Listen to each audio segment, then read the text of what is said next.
ang mga kwento ng pag-ibig, kwento ng buhay at kwento ng pag-asa dito sa Barangay Love Stories. Love Stories.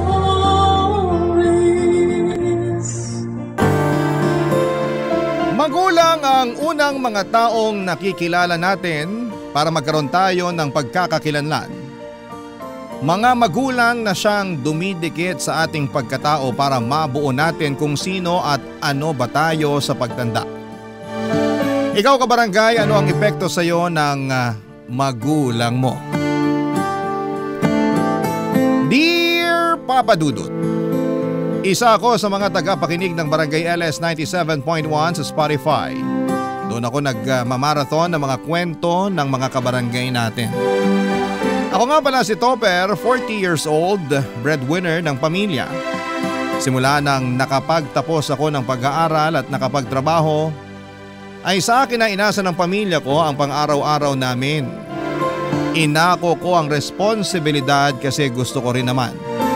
Lalo't naging saksi ako sa paghihirap ng mga magulang ko para lamang mabuhay kami ng Kuya Gilbert ko, Papa Dudut. Mas matanda siya ng 5 taon sa akin. 2 lang kaming magkapatid pero malaki ang naging hirap sa amin ng mga magulang namin. Lalo't sakitin ako at madalas ay naoospital noong bata pa lamang. Imbes na makaipon ang mga magulang ko ay dumudulas lang sa kanilang palad ang mga kinikita nilang pera noong nagtatrabaho pa sila. Kaya nagmadali ako makapagtapos at makahanap ng trabaho.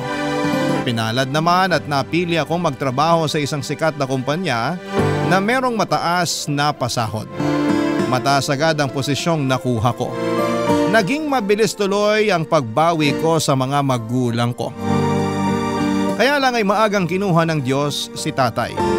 Wala pa ata akong 3 taon sa trabaho ng pumanaw ito.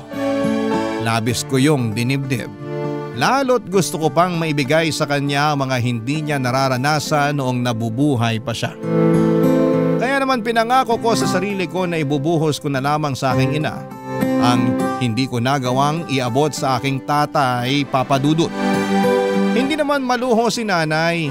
Kahit na ilang beses ko na siyang kinulit na mag-request sa akin ng mga gusto niyang material na bagay ay panay pa rin ang pagtanggi niya. Ang tanging gusto lamang niya ay makasama kaming 2 ng Kuya Gilbert ko habang nabubuhay pa siya.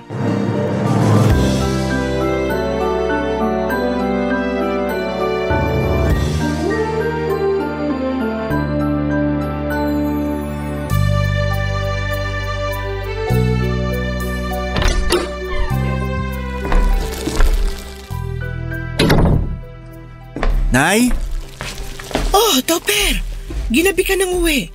May mga tinapos lang sa trabaho, Nay. Para wala na akong ibang iisipin sa weekend na gagawin. Mabuti naman yan para makapagpahinga ka na rin sa day off mo. Naaawa na ako sa'yo kada day off mo. Panay pa rin ang check mo sa laptop mo eh. Hindi lang talaga mapakali, Nay, kapag may hindi ako natatapos sa trabaho. Kumain ka na po ba? Bumili kasi ako ng lechong manok at ice cream. Pagsaluhan natin na Kuya Gilbert. Ay, wala ang Kuya Gilbert mo. Naki-birthday sa kaibigan niya. Bukas na lang daw uuwi. Tayo na lang kumain, Nay. Samahan mo ako. Kanino ko pa gustong lantakan tong hita ng lechong manok eh. Uunahan mo pa ako sa hita eh. Alam mong ako may paborito niyan. Nga pala, Nay. May ibabalita lang ako sa inyo. Mag-aasawa ka na ba? Wala ata yan sa palad ko. Ay, hayaan mo't idudulog ko sa Diyos na iukit yan sa palad mo. Akong bahala. Malakas ako sa itaas. May pinapaupa kasing kondo malapit sa trabaho ko. Nirekomenda lang ng boss ko. Mahal ang kondo. Sabi ng sasabil mo mahal daw ang bayad sa kuryente, hindi praktikal. Pero malapit kasi sa trabaho ko, lalakarin ko lang. Baliwala na sa akin kung magkano man po yung ibabayad sa kuryente. Hindi naman na ako mamamasahe. Praktikal yun. Maliit din ang mga kondo. Halos hindi ka makakagalaw ng maayos doon. 2 po ang kwarto, Nay. Malaki ang isang kwarto at kasyang 2 kama. Para sa inyo ni Kuya. May balkonahin na rin para kapag mag-iyosi kayo ni Kuya, meron na kayong pupuntahan. Gusto mo na bang lumipat? Sana. Mas malapit kasi sa trabaho at hindi ganun kamahal ang upa dahil kilala ng boss ko yung may-ari ng unit. Ewan ko ha, parang hindi ako magiging masaya kapag lumipat tayo. Bakit naman po? Ang hirap kasing mag-empake at maglipat eh. Hindi na natin po problemahin yan kasi meron naman pwedeng bayaran para sa paglilipat ng gamit natin. Kung pag-iimpake lang din naman, andito naman kami ni Kuya para tulungan ka. Kung hindi pa sapat, pwede tayong magbayad ng tutulong para mag-impake. Alanganin pa rin ako, mas komportable na kasi ako rito. Kilala ko ng mga kapitbahay natin, kaklose ko na rin sila. Madaling lapitan kapag hihiraman ng kawali o toyo. Nay, may magiging kapitbahay din tayo roon. May kawali rin sila, toyo. Pwede mo pa rin silang kilalanin. Dito sa atin malapit ang mga tindahan at palengke. Mabilis na lakaran lang, nasa palengke na ako. Marami ring pharmacy sa paligid. Mabilis ako makakabili ng maintenance ko. Sa ground floor ng condo may pharmacy doon na 24/7. May katabi rin na convenience store ang pharmacy na yon. Bukas din magdamag. Ang tanong, mabait bang mga tindera ron? Kasi yung mga pinagbibilan ko, close na kami. Tropa-tropa ba? Ang nanay talaga. Pati yan pinoproblema pa. Hindi kasi madaling lumipat. Marami kang kailangang isaalang-alang. Ano po ba yung totoong dahilan kung bakit ayaw niyong lumipat? Sinabi ko na sa'yo. Nay. Ay, paano ang mga alaala ng tatay mo rito? Iiwan na lang natin, ganun? Babaunin natin sa paglipat. Kahit sa dulo pa tayo ng mundo lumipat, kasama natin ang mga alaala ni tatay. Madadala mo ba sa kondo yung sulok ng kwarto namin ng tatay mo? Alam mo bang dun sa madalas tumatambay nung nabubuhay pa siya sa kaliwang sulok ng kwarto? Sabi niya, sakto raw ang tama ng araw doon. Hindi masakit sa balat at mata, hindi mainit. Saka hindi malakas ang buga ng hangin doon mula sa bintana. Hindi nilalamig ang tatay mo tuwing pumupwesto ron. Pero wala na po si tatay. Wala nang pupwesto ron. Kahit na. Masaya ako sa tuwing nagigising ako at nakikita ang sulok na yon. Iniisip ko, nasa kusina lang siya at naghahanda ng kape at saka siya papasok sa kwarto namin para magkape sa sulok na yon. Nay. Sabi mo, lahat ng hihilingin ko sa'yo ibibigay mo. Ito lang ang hiling ko. Pagbigyan mo na ako.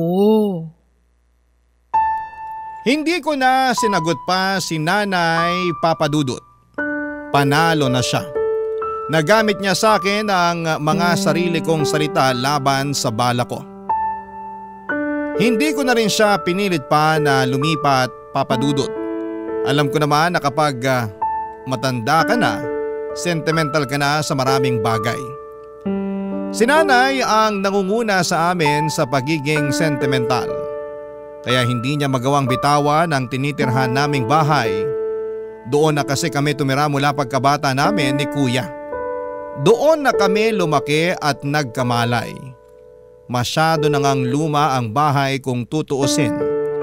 Marami na itong problema sa bubungan at mga pader.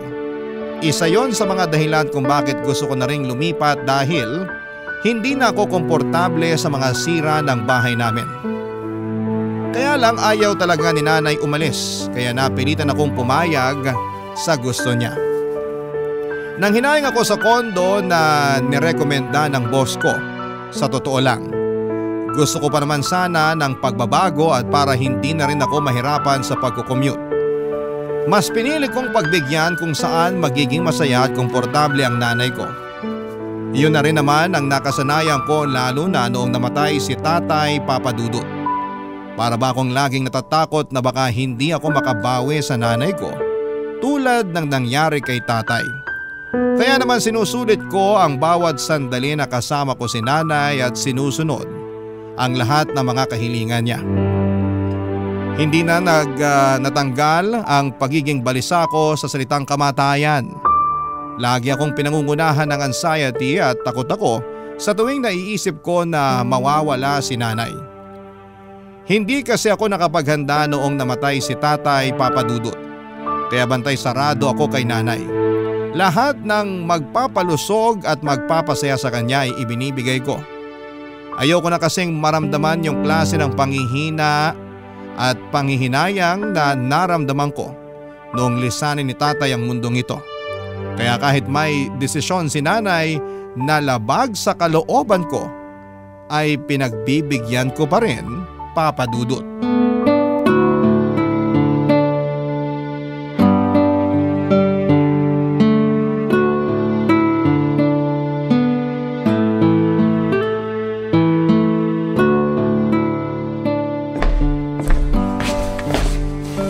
Kuya Gilbert, nasaan si nanay? Nasa banyo ata. Sumasama ang sikmura. Alam mo ba kung saan niya nilagay yung mga inipon kong coins sa altar? Nawawala eh. Yung coins mo? Oo. Alam mo ba kung nasan? Ginastos ko na. Seryoso ka ba? Alam mo bang hindi maganda na nag-iipon ng barya? Lalo kung ilalagay mo sa altar. Bakit? Para raw pinag-iipunan mo na ang kamatayan mo pag ganun. At sino naman na nagsabi sa iyo niyan? Mga kamag-anak natin. Tanong mo pa kay nanay. Pinaghirapan kong ipunin yun. Nilalayo lang kita sa kamatayan at kamalasan. Dapat nga magpasalamat ka pa sa akin eh. Magpasalamat sa'yo? Dahil nilustay mo ang mga barya ko? Pinrotektahan lang kita. Saan mo ginamit ang mga barya ko? Kung saan. Bumili ako ng luya para sa goto na niluto ni nanay kahapon. Magkano lang ang luya? Yung natira, pinangbili ko ng yosi. Hati kami ni nanay. At ginamit mo pa talaga para sa bisyo mo? Para sa bisyo namin ni nanay. Nagtatalo ba kayong magkapatid? Rinig ko kayo sa banyo. Pinapaliwanag ko lang kay Topper, Nay, na masama ang nag-iipon ng barya lalo kung ilalagay sa altar. Oo. Mabuti nga hindi mo nilagay sa alkansya, Topper, kasi mas mabilis daw gumana ang kamalasan nun. Hindi ko pinaniniwalaan ang pamahiin na yan. Kaya hindi yan gagana sa akin. Sa susunod, ipabuo na lang ang barya at idiretso mo na sa bangko, wag na sa altar. Wala na talaga akong ilalagay dyan sa altar maliban sa insenso. Sarili mong kabahay pag nanakawan ka. Hindi kita pinagnakawan ha. Ayusin mo yung mga salita mo. Ginawan ka na nga ng pabor eh. Kailan naging pabor sa akin na pagnakawan ako ng pera? Niligtas nga lang kita sa kamatayan. Ay, awat na kayo sa pag-aaway. Kayong dalawa na nga lang ang magkapatid, panay pa ang pag-aaway nyo. Ipaliwanag mo kasi, Nay, kay Topper na iniisip ko lang ang kalagayan niya. Ang galing naman. Kaya mo ba naisip na ipangbili na lang ng yosi yung mga barya ko? Yosi namin ni nanay. Dalawa kaming nakinabang doon, hindi lang ako. Hayaan mo na yun, Topper. Sa susunod, wag ka na kasing mag-iipon ng barya para hindi na kami matakot ng kuya mo. Pinakaba mo kami eh. Ako pa tong mali. Hindi naman namin sinasabi na mali ka. Gusto lang talaga naming mag-ingat ka. Ayoko mamatay ka, anak, dahil lang sa kakaipon mo ng barya sa altar. Tama. Kung hindi dahil sa akin, baka pinaglalamayan ka na ngayon. Grabe. Grabe talaga. Aalis muna ako. Saan ka pupunta gabi na? Ipapabuo ko sa tindahan itong mga barya sa bulsa ko para wala nang mananakaw. Pabili na rin ng isang pakete ng yosi. Bayaran ko sa'yo sa katapusan. 20 years old lang si nanay nang ipanganak niya si Kuya Gilbert. Dahil panganay, naging practice child si kuya ng mga magulang ko. Lalo na si nanay. Kaya sa aming dalawa ay alam kong mas malalim ang koneksyon nilang dalawa kumpara sa akin. Lalo't parehas pa sila ng bisyo, ang magyosi. Lagi silang magkausap na dalawa sa tuwing wala ako sa bahay. Wala kasing trabaho si kuya at hindi siya nakapagtapos ng pag-aaral dahil tinulungan niya si nanay na mag-asikaso sa bahay. Nasanay siyang hindi nagtatrabaho at umasa lamang sa inaabot noon ni tatay. Noong namatay si tatay, sa akin naman siya bumaling para umasa ng sustento. Mas lalo pa siyang ginanahan na hindi magtrabaho noong namatay na si tatay. Ang lagi niyang rason ay kailangan ng makakasama at bantay ni nanay sa bahay, lalo't wala na raw si tatay. Pinayagan ko ang rason na yon, lalo't babad ako sa trabaho at mas marami talaga akong oras na nailalagi sa opisina kesa sa bahay. Ayoko namang maging malungkot si nanay kapag nag-iisa ito. Kahit noong time na yon ay gusto ko nang maghanap ng trabaho si kuya para may kasama naman ako sa pagbabayad ng bills sa bahay. Lalo na sa maintenance ni nanay. Gusto ko na ring makaipon para sa sarili ko. Sa totoo lang, kahit malaki ang sahod ko ay wala akong nasimulang ipon dahil lahat ay napupunta sa mga bayarin sa bahay. Gusto ko ang lahat na matulungan, kaya naman gastos ko ang lahat ng meron sa bahay. Mas lumalaki pa nga ang gastos ko mula nang namatay si tatay kasi nagdesisyon akong mag-travel kaming mag-iina. Gusto ko kasi talagang makabawi sa nanay ko pagdating sa oras na binubuhos ko sa kanya. Kaya naman Papa Dudut, iginagala ko na siya. Bagay na hindi ko nagawa noon kay tatay noong nabubuhay pa siya. Papa Dudut. Barangay Love Stories. Barangay Love Stories. Papa Dudut, sinubukan kong tiisin ang mga inis ko kay Kuya Gilbert. Kung ako lang ang masusunod ay ayoko na sanang makasama pa siya sa isang bahay dahil habang tumatagal, mas nagiging palaasa siya sa akin. Sinanay lang naman ang gusto kong sustentuhan noon pero dahil naka-package deal sila ni Kuya Gilbert, kaya wala na rin akong magawa pa. Damay si Kuya sa lahat ng mga ibinibigay ko kay nanay. Hindi naman din ako makaangal. Iniisip ko na lamang na masaya naman kasi si nanay kapag nandyan si Kuya. Pero paano naman ako? Lagi na lamang akong binibigyan ng stress ng kapatid ko. Tulad na lamang ng pagiging wala niyang malasakit sa mga gamit namin sa bahay. Sa bagay, hindi kasi siya ang bumibili kaya madalas nasisira niya yung mga gamit kasi wala siyang pake. Masira naman kaagad, meron naman daw akong pambili. Hindi talaga siya maingat at may pagkabalasubas. Lagi niyang sinasabi na kaya ko pa naman daw bumili ng bago dahil malaki naman ang sinasahod ko. Hindi ako natuwa roon at masyado na siyang kampante na ako ang nagsisilbing padre de pamilya sa amin kahit na dapat siya ang kumakargo kasi siya naman ang panganay. Wala rin siyang naitutulong. Inaasahan ko pa naman dahil wala siyang trabaho ay pwede na niyang tulungan si nanay sa mga gawaing bahay. Pero maling-mali ako. Lagi ko siyang nadadatna na nakahilata at may hawak pang beer habang pinapanood lang si nanay na naglilinis ng bahay. Sinubukan ko siyang kausapin tungkol doon at ang sagot niya ay mas marunong daw sa mga gawaing bahay si nanay kesa sa kanya. Sinabayan pa niya yon ng tawa na mas lalong nagpainis sa akin. Papa Dudut, hindi ko galing makipagtalo sa totoo lang. Pero pagdating sa mga kabalbala ng kuya ko ay parang lagi akong natitrigger na makipagtalo sa kanya. Lagi akong sinesenya sa ni nanay na tumigil sa tuwing gusto ko nang sumabog dahil sa kuya ko. Effective naman kasi napipigil ko ang sarili ko. Si nanay lang talaga ang nakapagpapakalma sa akin sa tuwing napupuno na ako kay kuya. Pero may mga pagkakataon noon na naiisip ko kung hanggang kailan tatalab sa akin ang pagpapakalma ng nanay ko sa akin, Papa Dudut.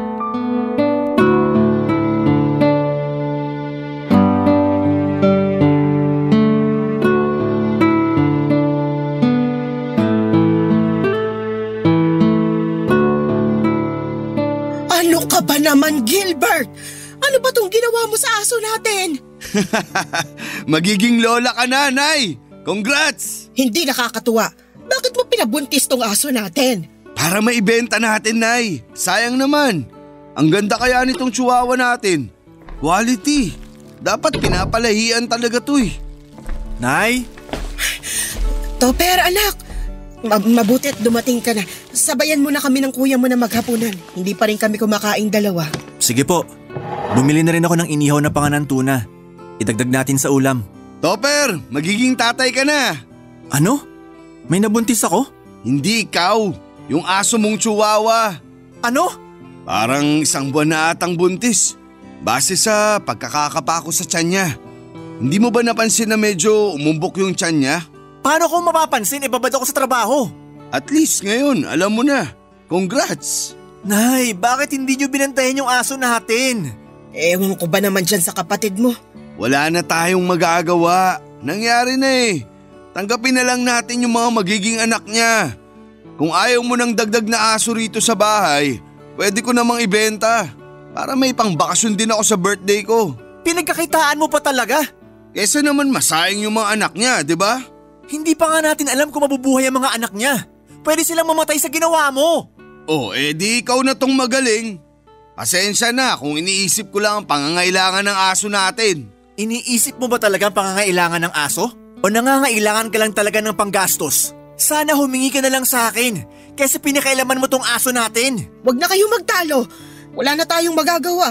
Nangyari na eh. Si kuya kasi, parang walang pinagkakatandaan. Ikaw na talaga tong matalino at maganda ang trabaho. Porke alam mong umaasa lang ako sa bigay mo at sa mga magiging anak ng aso.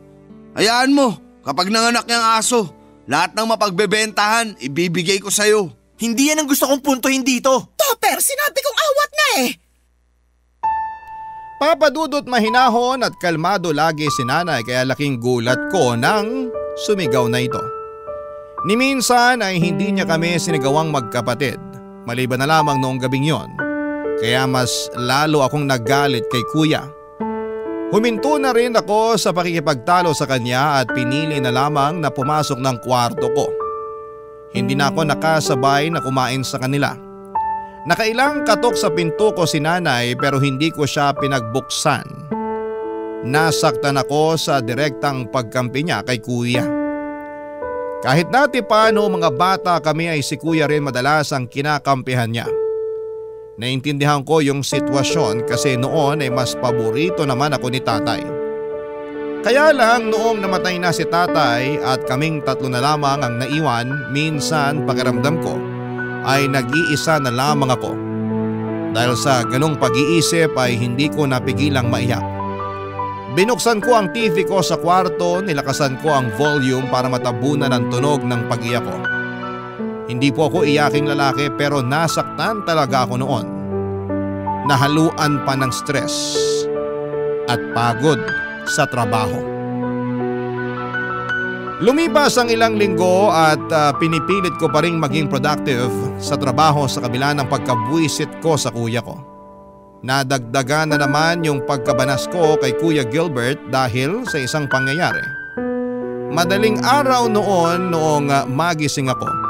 Nagutom ako kaya lumabas ako ng kwarto. Nagpunta ako sa kusina para kumain at doon ko nakitang naghihingalo na ang aso namin.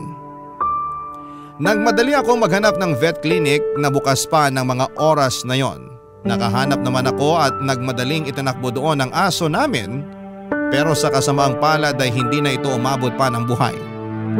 Sa bilis ng mga pangyayari medyo lutang pa ako ng kausapin ng vet. Ang naaalala ko lang na sinabi niya ay namatay daw ang aso namin kasi mas malaking aso ang nakasta dito. Malaki ang mga tuta sa tiyan ng aso na habang tumatagal ay lalong nagpapahirap sa aso namin kaya nagkaroon ito ng komplikasyon at yon ang naging sanhi ng pagkamatay nito. Pagka-uwi ko ay pinaalam ko yon kaagad kina nanay. Nagkibit balikat lamang si kuya na parang hindi mabigat ang mga nangyari. Mula noon ay nagtanim na ako ng sama ng loob sa kapatid ko. Binibilang at tinatandaan ko na rin ang bawat pagkakamali niya para kung sakaling kailangan ko siyang kumprontahin ulit ay may ipangbabala ko sa kanya. Dumating yung araw na yon, Papa Dudut, kung saan ay isinampal ko sa mukha niya ang mga kabalbalan na ginawa niya dati, Papa Dudut.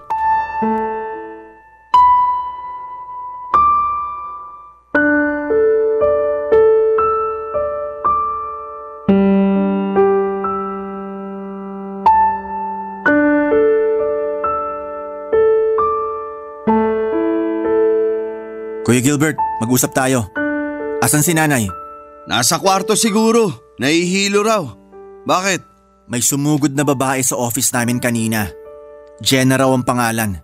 Ah, si Jenna. Kilala ko yun. Bakit? Nagsusumbong sa akin. Iniiwasan mo na raw siya after niyang sabihin sa'yo na buntis siya. Ang hina naman niyang makagets. Dapat alam na niya yun. Kapag iniwasan ko siya, ayoko na. Ayaw mo na dahil nabuntis mo?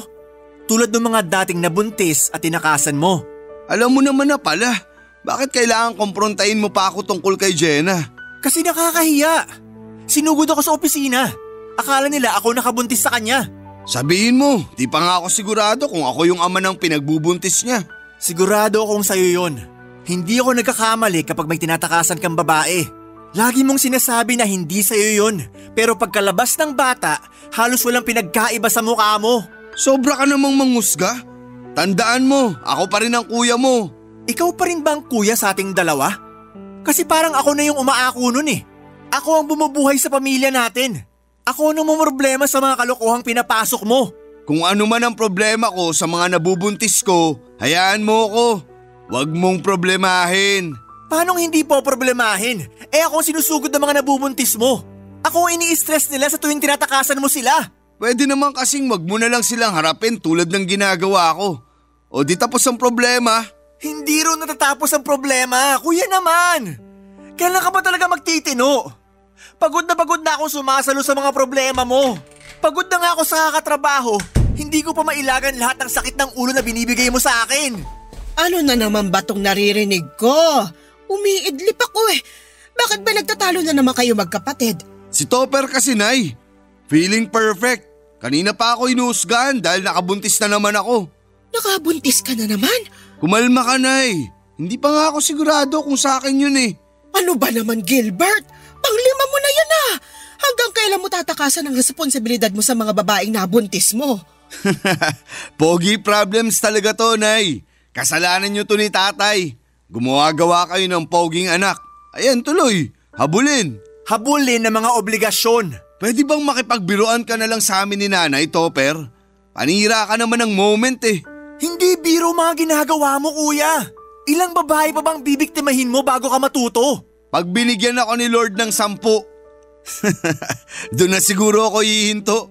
Naririnig niyo ba kung paano sumagot ng anak niyo, Nay? Naririnig ko. Hindi mo na kailangang sabihin sa akin. Pero bakit parang sa akin pa kayo galit? Kasi pinapalala mo lang tong sitwasyon.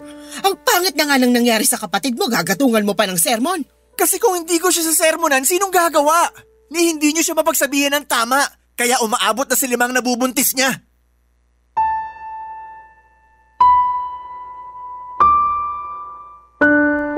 Tinalikuran ko silang dalawa at hindi na hinintay pang makasagot isa man sa kanila, Papa Dudut. Malapit na akong mapundi noon kaya minabuti ko na lamang na layasan silang pareho. Hindi ko na pinakinggan ang pag-uusap nila at muli akong nagkulong sa kwarto. At kahit medyo naririnig ko ang mga palitan nila ng salita ay hinayaan ko na lamang sila.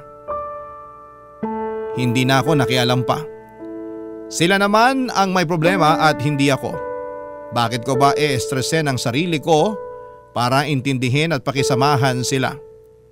Mahal ko ang nanay ko pero minsan ay naiinis ako dahil sa kakaibang pagpapakita nito ng pag-intindi at pagmamahal kay kuya. Kaya parang lumaking walang alam sa buhay si kuya at palaging mali ang mga desisyon sa buhay. Dahil hinahayaan lamang siya ni nanay. Ang masakit pa ay sobrang kinukonsinti ni nanay si kuya. Kaya talagang hindi natuto at lumaking bano sa buhay ang kuya ko. Sa totoo lang ay marami akong naisakripisyo para kay nanay. Lahat yon ay naisip ko habang nakakulong ako sa kwarto. Marami akong bagay na hindi nagawa para sa sarili ko dahil kailangan ko siyang unahin sa lahat. Hindi ako nagkaroon ng asawa dahil natakot ako sa commitment para sa isang romantic relationship. Dahil oras na makapag-asawa ako ay sino na ang sasalo sa responsibilidad sa nanay ko. Malabo pa sa sabaw ng sinaing natustusan ni kuya ang nanay namin. Kaya pinili kong hindi makipagrelasyon para mailaan ang oras ko sa pag-aalaga at pagbabantay sa nanay ko. Tulad na lang sa pagpili kong tanggihan ang offer ng isang kumpanya sa ibang bansa para magtrabaho sa kanila. Nabanggit ko yon kay nanay pero hindi ko pinatos kasi ayaw niya raw na malayo sa akin. Marami akong hindi nagagawang trabaho dahil kailangan ko siyang paglaanan ng oras dahil kung hindi ay sasama ang loob niya at hindi ako kikibuin. Natural naman daw yon. Sa mga matatanda, madamdami na sila. Pero paano naman ako, Papa Dudut? Paano na ang nararamdaman ko? Barangay Love Stories. Barangay Love Stories. Noong bata pa lamang kami ni kuya ay siya na itong laging nakadikit at malambing kay nanay. Lagi nga siyang pinapayagan ni nanay na umabsent sa school kapag ayaw nitong pumasok. Nakonsente talaga ng malala. Napagsabihan na ni tatay si nanay dati sa pangungonsinti nito. Pero deadma lang si nanay. Tuwing uma-absent si kuya sa school ay nalalaman na lang namin ni tatay na nagpupunta sila noon sa mall ni nanay para kumain at bumili ng laruan ni kuya. May pasalubong din naman akong laruan at pagkain kay nanay pagka-uwi nila, pero minsan ay naiisip ko, sana sumabay na lamang ako sa pag-absent ni kuya. Baka minsan ay mapaboran din ako ni nanay. Hindi ko pa na-realize ang lahat ng iyon noong bata pa ako. Noong tumanda na ako at mas naging malinaw na ang isipan ko sa lawak ng mundo ay na-realize kong may mali sa sitwasyon namin. Lagi kong sinusubukang kunin ang atensyon at pagmamahal ni nanay, Papa Dudut. Gusto kong tumapat sa klase ng relasyon na meron sila ni kuya. Kaya naman nagpursige ako sa pag-aaral at pagtatrabaho at sa pagiging mabuting anak sa kanya. Naging mabuti naman si nanay sa amin, pero kumpara sa kapatid ko ay malayo yung trato niya sa akin. Mas lalo kong gustong kunin ang atensyon at pagmamahal ni nanay, lalo nung namatay na si tatay. Nawala na kasi ako noon ng isang taong paborito ako. At sa pagkawala ni tatay, si nanay lang ang naisipan kong lapitan para punuin ang naiwang espasyo ni tatay sa puso ko. Hindi ko yon sinabi kay nanay dahil hindi kami gaanong ka-close na dalawa para mag-share ng saloobin ko. Hindi katulad ni Kuya Gilbert, kayang-kaya niyang sabihin lahat ng mga nararamdaman niya kay nanay. Doon ako higit na naiinggit dahil wala akong mapagsabihan ng nararamdaman ko. Pakiramdam ko ay nag-iisa na lamang ako lagi. Hindi ko yon pinaramdam kay nanay. Lagi kong ipinapakita sa kanya na andun lamang ako lagi sa tabi niya at nakasuporta, Papa Dudut.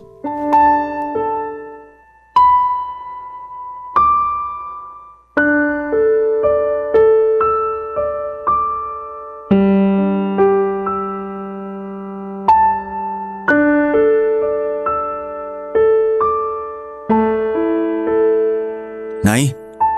Bakit? Mag-usap tayo tungkol kay kuya. Mamaya na lang pagdating niya. Andun pa siya sa mga kaibigan niya, nagiinuman sila. Ayan nga ang gusto kong pag-usapan, Nay. Tungkol sa mga kaibigan niya. Habang wala siya, mag-usap tayo. Para mas maintindihan niyo rin naman po kung anong punto ko. Nagkaaway na naman ba kayong magkapatid? Lagi naman kaming may hindi pagkakaintindihan at gusto ko maayos na to. Ano na naman bang nangyari? Kailangan na nating lumipat ng bahay, Nay. Akala ko ba hindi na tayo lilipat? Pumayag ka na, diba? Tsaka sinabi mo na rin na hindi na bakante yung kondo na pinapaupa sa'yo nun. Maghahanap tayo ng iba. Basta kailangan na nating umalis dito. Huwag mo naman akong binibigla sa ganyan, anak. Ano na naman bang nagtulak sa'yo para magdesisyon ng ganyan? Hindi na maganda na naiimpluwensyahan si kuya ng mga kaibigan niya. Parehas niyang tambay ang mga yon.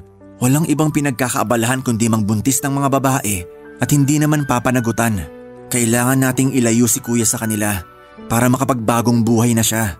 Huwag mo naman silang husgahan.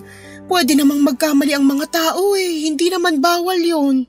Sa lagay ni kuya at mga kaibigan niya, sagad na ang mga pagkakamali nila. Malapit na mag-50 si kuya pero hanggang ngayon, hindi pa rin niya alam kung anong gagawin sa buhay niya. Wala pa rin siyang ibang plano maliban sa tumambay kasama ang mga kaibigan niya at mag-inom. Idagdag pa yung pambababae niya. May oras pa para magbago ang kuya mo. Anong oras yan, Nay? Babantayan ko. Alam kong gusto mo lang mapabuti ang kapatid mo pero hindi makakatulong kung pipilitin natin siya. Hindi pa siya handa. Kailan siya magiging handa, Nay? Sige nga. Suportahan na lang natin ang kuya mo. Suportahan siya sa mga kabalbalang ginagawa niya? Ayoko. Mabait naman ang kuya mo. Hindi na usapang bait to, Nay. Para to sa ikakaayos ng buhay niya at para hindi na rin niya tayo pineperwisyo. Hindi naman ako napeperwisyo sa kapatid mo At paano naman ako? Stress na ako madalas sa trabaho. Tapos puputaktahin pa niya ako sa mga kalokohan niya. Ako ang sumasalo nun, Nay. Sana maintindihan niyo ako. Paano naman ang mga alaala natin sa bahay na to? Hindi ka ba nanghihinayang? Tingnan mo yung pintuan natin. Doon namin minamarkahan ng tatay niyo noon ng paglaki niyo. Pati yung kwarto namin ng tatay mo. Hindi ko pinapinturahan ng mga pinintan niyo ron ng mga bata pa kayo para lagi akong may alaala tungkol sa inyo. Picturean na lang natin at ipa-frame. Isabit natin kahit saang parte pa ng bahay na lilipatan natin. Ayoko talagang lumipat, anak. Matanda na ako. Madali na akong mapagod sa kakapalit ng paligid ko. Hayaan mo na ako rito. Hindi ba't gusto mo naman akong maging masaya? Dito ako masaya. Pupunta muna ako sa opisina. Itatapusin lang ako. Anak, pwede mo ba akong ihatid? Saan po ba ang punta nyo? Isasabay ko na kayo sa taxi. Sa probinsya natin pero sa Sabado pa naman. Dumating kasi yung kumari ko na si Lily galing Dubai. Gusto ko sanang makita siya at makakwentuhan. Nay, may trabaho ko sa Sabado. Baka pwedeng umabsent ka muna, minsan lang naman. Marami akong ginagawa sa trabaho tuwing Sabado, Nay. Di ba nga madaling araw na ako madalas nakakauwi dahil marami akong tinatapos sa araw na yon? Ihahatid mo lang naman ako. Pwede kang magbalikan kung gusto mo. Tapos sunduin mo na lang ako ron ng Lunes. Ang imposible po ng pinapagawa nyo. Masasakripisyo ang trabaho ko. Maraming umaasa sa akin sa office. Paano naman ako? Ikaw lang tong inaasahan ko. Hindi na naman ako nakaimik sa sinabi ni Nanay Papa Dudut. Tulad ng dati, hindi ko na naman siya nagawang tanggihan. Pero bakit kapag ako ang humihiling sa kanya ay hindi niya ako mapagbigyan? Ganon na ba talaga ang role ko bilang isang anak? Nag-file ako ng leave sa trabaho para maihatid ko ang nanay ko. Sabado at Lunes ni-request ko. Hindi ko naman kasi siya magawang pabiyahihin ng mag-isa. Lalo't sinusumpong siya madalas ng kanyang high blood. Bigla na lamang itong mahihilo at madalas ay dumudugo ang ilong. Kailangan niya talaga ng kasama. Sinabi ko na si kuya na lamang ang sumama sa kanya pero may pupuntahan daw ito sa mismong araw ng Sabado. Kaya ako ang inaasahan ni Nanay na maghahatid sa kanya papunta sa probinsya. Hinintay ko siya at lumuwas kami pabalik ng Lunes. Hindi na ako mapakali noon dahil alam kong natambakan na ako ng trabaho. Pero kailangan kong unahin si Nanay. Habang nasa biyahe pa uwi sa bahay, naalala ko bigla noong bata ako. Hindi ako nakahabol sa audition ko sa isang singing contest dahil inuna ni Nanay na dumaan muna sa kaibigan niya para makipagkumustahan. Nakailang pakiusap ako na umalis na kami pero sinitan niya ako at sinabing late na din naman daw magsisimula ang audition. Pero nagkamali siya doon. Nagsimula yon sa tamang oras at hindi na ako nakaabot dahil natawag na ako para sumalang. Hindi pinagbigyan sa audition yung mga tulad kong na-late kasi marami ang mga participants. Napalagpas ko yung pagkakataon na yon dahil mas inuna ni Nanay ang ibang tao. Maraming beses pa niyang pakiramdam sa akin na lagi niyang inuuna ang ibang tao kesa sa akin. Hindi sana sasama ng todo ang loob ko kung paminsan-minsan ay pinakikinggan at binibigyan niya ng pabor ang mga kahilingan ko.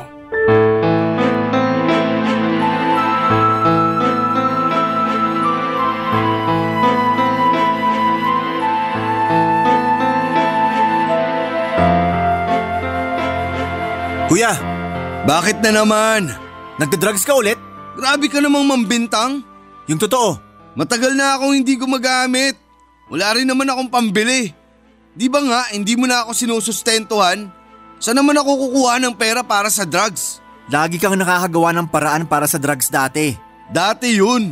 Hindi na ba pwedeng magbago ang tao? Gusto ko sanang maniwala sa'yo. Kaya lang iba kasi nakita ko kanina sa kwarto mo. Bakit ka pumasok sa kwarto ko?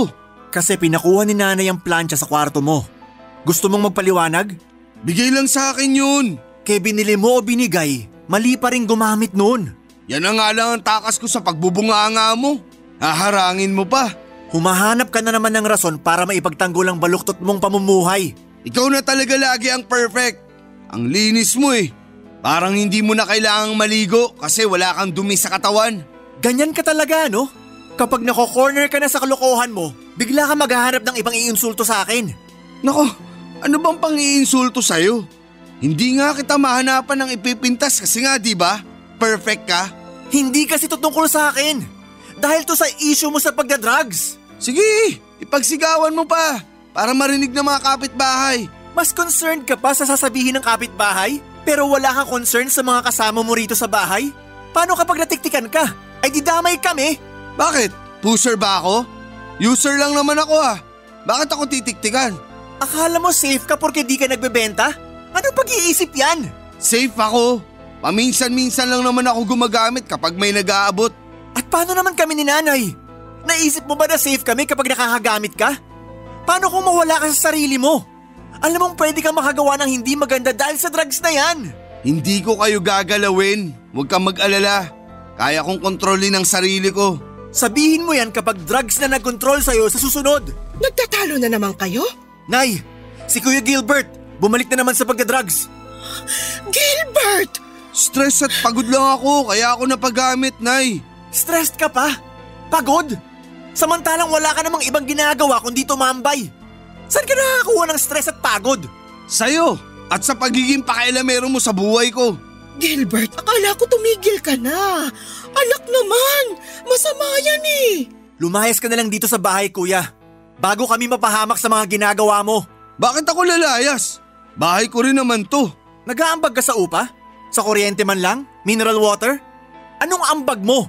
Maliban sa marurumi mong damit na sinanay pang naglalaba. Walang lalaya sa bahay na to. Pamilya tayo, dapat magsama-sama tayo. Seryoso ba kayo, Nay? Nakita nyo na nagdadrag si kuya. Pero gusto nyo kasama pa rin natin siya? Kasi pamilya tayo. Kahit magkamali ang isa, pamilya pa rin to. Anong klaseng pamilya yung hindi iisipin ng kapakanan ng mga kasama niya?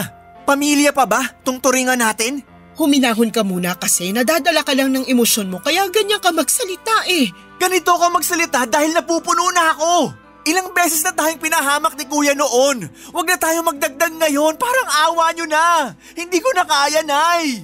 May karapatan pa rin ako rito sa bahay. Dito na ako lumaki. Andito rin si nanay. Bahay ko rin to. Hindi mo talaga kailangang umalis, Gilbert. Mapag-uusapan pa to. Sige, Nay. Pag-usapan natin to. Sino ang aalis sa bahay na to? Ako o si kuya? Topper. Padaliin na natin, Nay, para matapos na to. Ako o si kuya?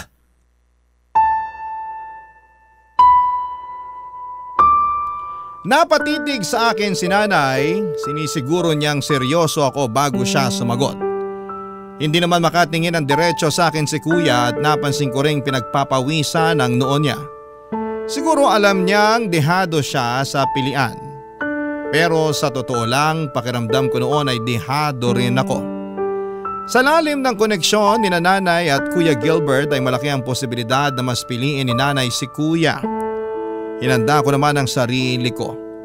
Naisip ko na mabilis lang akong makakaalis sa bahay namin at kakayanin ko naman ang gastos sakaling lilipat ako sa bagong apartment. Pero ang tanong na tumatakbo sa isip ko, paano silang dalawa? Paano si nanay? Tiniis kong huwag isipin masyado noon ang magiging kalagayan ni nanay sa pangangalaga ni kuya. Sakaling ako ang piliin niya na umalis. Gugutumin ba siya ni Kuya Gilbert o baka naman mapilitan si kuya na maghanap ng trabaho para may maipakain sa nanay namin? Yun ang mga bagay na kasalukuyang naiisip ko nang biglang magsalita si nanay.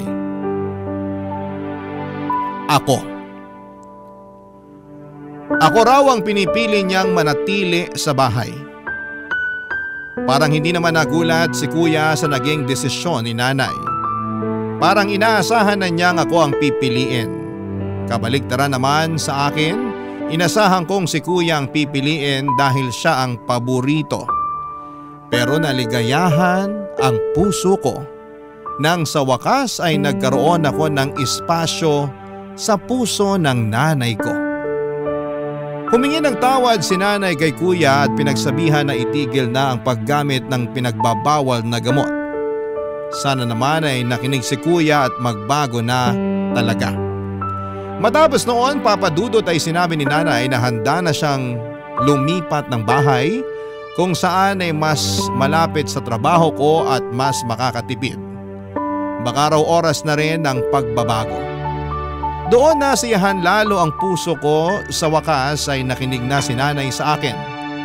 Matapos noon ay nag-usap sina kuya at nanay at nakita ko ring inabutan ng pasimple ni nanay ng isang bungkos ng pera si kuya.